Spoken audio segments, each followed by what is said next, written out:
సాధారణంగా ఏదన్నా యుద్ధంలో గెలిస్తే ప్రమోషన్ ఉంటుంది. కింద స్థాయి నుంచి పై స్థాయికి, ఆ పై స్థాయి నుంచి ఆ పై స్థాయికి. పాకిస్తాన్‌లో విచిత్రం ఏంటంటే, ఓడినటువంటి వాడికి ప్రమోషన్ ఉండదు. ఒకప్పుడు కార్గిల్ వార్‌లో ఓడినటువంటి ముషారఫ్ ఆ తర్వాత ప్రమోషన్ ఏకంగా అధ్యక్షుడు కూడా అయ్యాడు. ప్రధానమంత్రిని కూడా తీసి అవతల పడేశాడు. అది సరే ఇండైరెక్ట్ అనుకుందాం. ఇప్పుడు డైరెక్ట్‌గా ప్రభుత్వం చేసిన ఒక విచిత్రమైనటువంటి అంశం ఏంటంటే, మొన్న మనం అటాక్ చేసినప్పుడు దాన్ని రివోల్ట్ ఎట్లా ఇవ్వాలో తెలియలేదు. కంట్రోల్ ఎట్లాగో చేయాలో తెలీదు.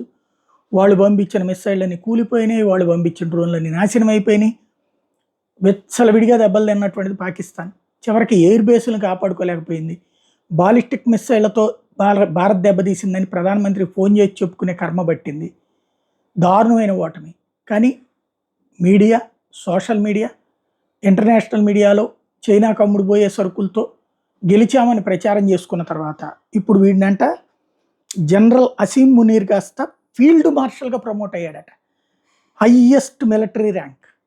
అసలు దానికోసమే వాడు చేసింది ఈ గొడవంతా కూడా. 2 నెలల్లో రిటైర్ అయిపోయే ముందు ఈ హైయెస్ట్ ర్యాంక్ తీసుకుంటే అప్పుడు మళ్ళీ కొంతకాలం పాటు చేయొచ్చు. అది వాడేసిన గేమ్. ఆ గేమ్‌లో పాకిస్తాన్ బొక్క బోర్లా పడింది. సేమ్ టైమ్ ఒక పెను అణుయుద్ధాన్ని దాకా వెళ్ళి అంచుల్లో ఆగిపోయింది.